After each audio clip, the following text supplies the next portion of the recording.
here, I have a question for you. Okay, imagine that you're married. So you and your spouse have been living for a while now, but there's trouble in paradise.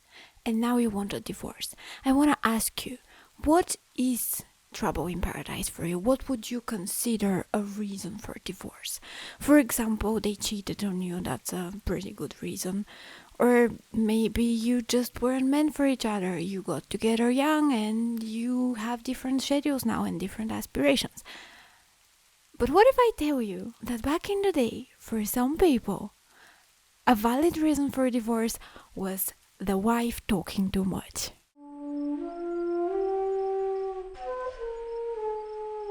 Hi, welcome to Dusky Talks. Here we talk about anything to do with culture or history that caught my attention and that I felt like sharing with you. Today it's really cloudy and rainy. There is even something that looks like snow.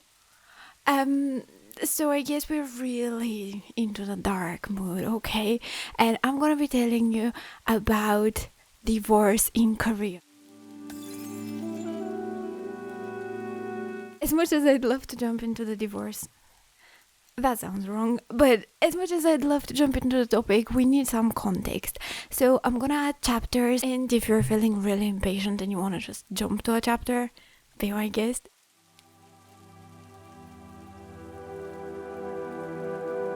What are we gonna start with? I need to give you a little bit of a timeline of the Korean history. So first up, there were those 3 Korean kingdoms. Then some war shenanigans happened, and then there was the kingdom of Koryo. And we use the word for Korea coming from that kingdom of Koryo. It's a whole story, not for today though. And after the kingdom of Koryo, there was the kingdom of Joseon. And the story I have for you today is set in the kingdom of Joseon. And after that we have South and North Korea. Okay, that's pretty much the timeline. So what is important about those kingdoms before Joseon is that the relationships between people, between men and women, looked a little bit different. Women had more rights and they could have property on their name. That's quite novel for back in the days, you know. And interestingly enough, men could have multiple wives. But this all would change when the kingdom of Joseon established itself. Why? Well, because the kingdom of Joseon adopted the Confucian ideas from China. Now, what would this mean for the people? What does Confucianism mean? Well, if you look it up, it's gonna say, oh, it's a set of beliefs, blah, blah, blah. It is, but you should relate it more so to a set of norms, rules, and rituals, and especially norms that dictate the relationships between people, the relationships between a kid and their parents, the relationship between the king and the ones who are below him, the relationships between a husband and a wife. And following that train of thought, another important thing that Confucianism... Holy crap, we really do have snow. I'm sorry. Happy for snow, guys. That's so random. Anyways, I'm sorry. What were we talking? Yeah, Confucianism. Yes, Confucianism. I'm not getting distracted by the snow.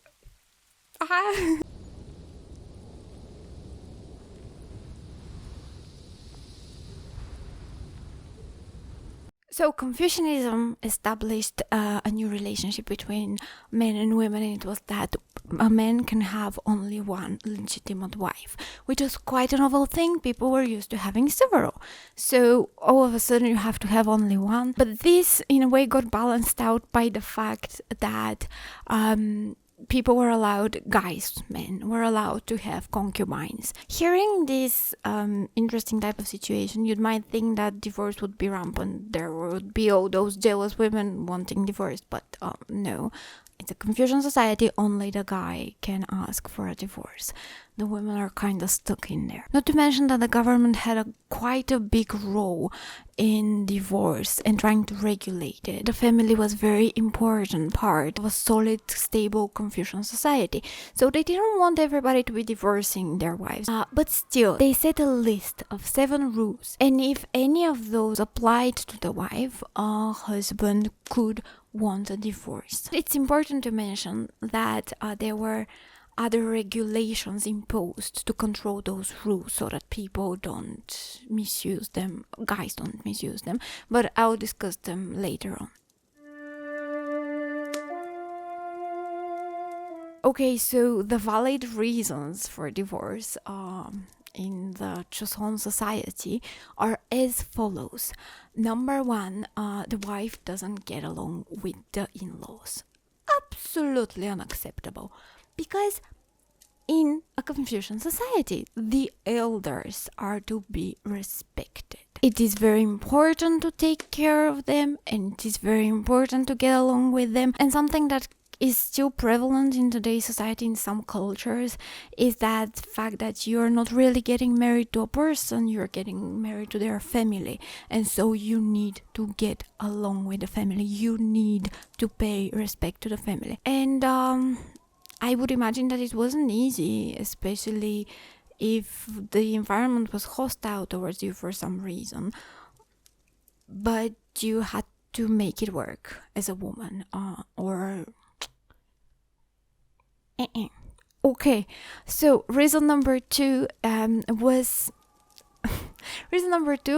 not being able to produce an heir for the family, so a son. The general explanation could go around the fact that usually the oldest son is responsible for performing mourning rites for the parents after they die. So if you don't have a son, you're kind of gonna have a horrible afterlife. So it's ideal that you have a son first. Second, more practical, you couldn't leave land to your daughters. So your inheritance, who would take it, If you think about it, it's just a system set up in a way to make you incentivized to want a son. It's not like it couldn't work if you had a daughter. It's really sad, but yeah, well, we can't change the past, but we can work on the future. Anyways, so number 3 is more so, I'd say, understandable for today's standards as well, and it's cheating. If the wife cheats, you can get a divorce, but again, the double standards around this are wild. I mean, the guy could have concubines, and here might be a good time to note that actually, those rules, the way I'm telling them to you, applied mostly to the noble people of the society, because all the eyes are on you and you can't just not follow the rules.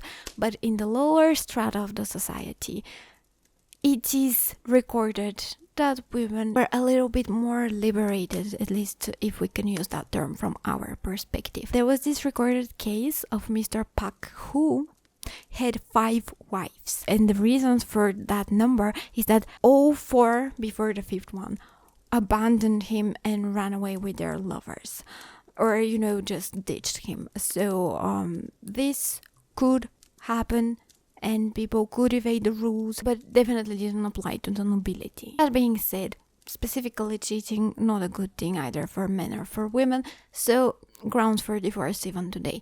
Now, number 4 was jealousy. Jealousy was not acceptable.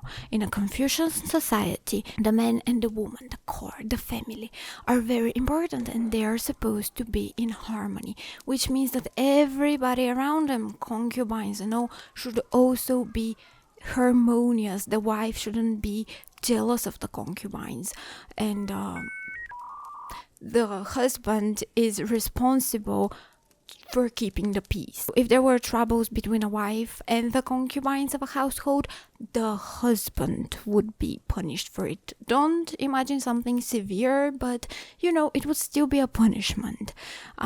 So men were incentivized to keep the peace in the family. Does that mean that they didn't have concubines? No. They were just incentivized to have better control over their women. And if the woman was very jealous, you could just be like, hey, I want a divorce. I don't want to have my title reduced. I don't want to be in trouble with the government because of you. So if you don't get your shit together and stop feeling emotions, you can leave. Okay. Now, reason number 5 is something that is still the cause for discussions in today's day and age. And it was that a guy could abandon his wife if she had a serious disease like leprosy or epilepsy or something serious. And I'm telling you that it is a prevalent issue in today's society as well, because a few months ago there was this story blowing up about a woman who ditched her husband, not her husband, was he fiancé or something, after he got cancer. And while there were people who were like, that's absolutely unacceptable, there were others who were like, well, they didn't know each other for that long and that's a huge responsibility, and if you start hating that person or being unable to take care of them, it's better to remove yourself from their life. It was a whole thing. But case in point, we haven't gotten over this as an issue to these days, so I'd imagine we can't judge the people of the past, but yeah, it's still unfair because the guy gets to dump the wife and things. But I don't know. It's ideally, I want to believe that people are together and love each other in sickness and in health, but we're not talking about love marriages, we're talking about arranged situations. And it's difficult to judge, but it's also difficult not to feel sad. Yeah, number 6 is the star of this show, and it's the wife talking too much. Yeah, if your wife talks too much, you can divorce her. Shut up, lady. What could be given as a reason behind this is that in Confucianism, well, not only in Confucianism, in a lot of religions and set of beliefs, words are very powerful. You know, the Christian perspective on it is that words are something that comes out of you and yet could harm you more than something dirty that comes inside of you, because words can be hurtful, evil, reflection of your soul, something that could create good but also evil, you know, very powerful. And that's not something that other religions and set of beliefs didn't notice. And particularly in Confucianism, words had great meaning, so you weren't to just waste them around. So if your wife was too talkative, that would be a bad thing. I'd imagine that's personal speculation, that maybe if she spent a lot of time in gossip, she wouldn't do her work, or maybe if she was nagging you, that would be a bad thing. But that's just purely my speculation. The rule is simply talks too much. Mari manan kot. No further explanation. So yeah, that's it. But it really, I don't know. When you look at the list, you know, cheating and not getting well with the in-laws, and then there is just talking too much. It feels a little bit out of place, but it is what it is. And we are at the end at number 7. And number 7, also sounding a little bit random, is stealing. I guess if your wife steals, that's bad. I mean, again, valid. You shouldn't be with someone who steals. It's just a weird reason for a divorce. Don't you think? It's like, honey, you are a little thief. I want a divorce. But yeah, that's the 7th reason. And as I told you, there are rules set in place to regulate those reasons so that you don't misuse them. And those rules are called sampulgo. And they are as follows. There are 3. Sam meaning 3. Number 1, if your wife doesn't have a family to go back to. I told you, a wife can't have a property. So if you kick her out and she's just on the street, not ideal, so she should have a family to go back to. Number two, and I'm saying number two, but I'd imagine that's more important. Anyways, number two would be if your wife had spent the mourning period for your parents if they had passed away. Meaning, when somebody's parents passed away in a Confucian society, you are supposed to mourn them for 3 years. And yeah, in general, just taking care of the dead, respecting the dead, doing rituals, a very important component of Confucianism. So if your wife has proven herself to be a good wife, and she mourned the parents and she had respect for the parents, you can't just get rid of her.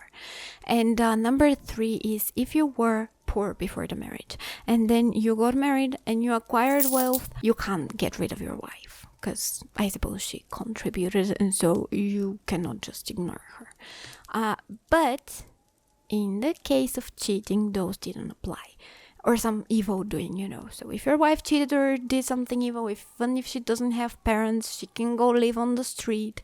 She can go do whatever the heck she wants. She shouldn't have cheated. Mr. with concubines.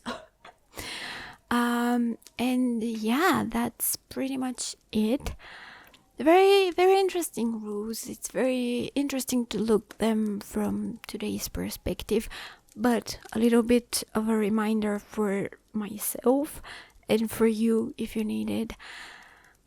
We're talking about rules from history, but as I'm sure you are very well aware of, this fact, humans are nuanced. Humans don't always follow the rules. We always have exceptions, and everybody decides to live their life in a particular way.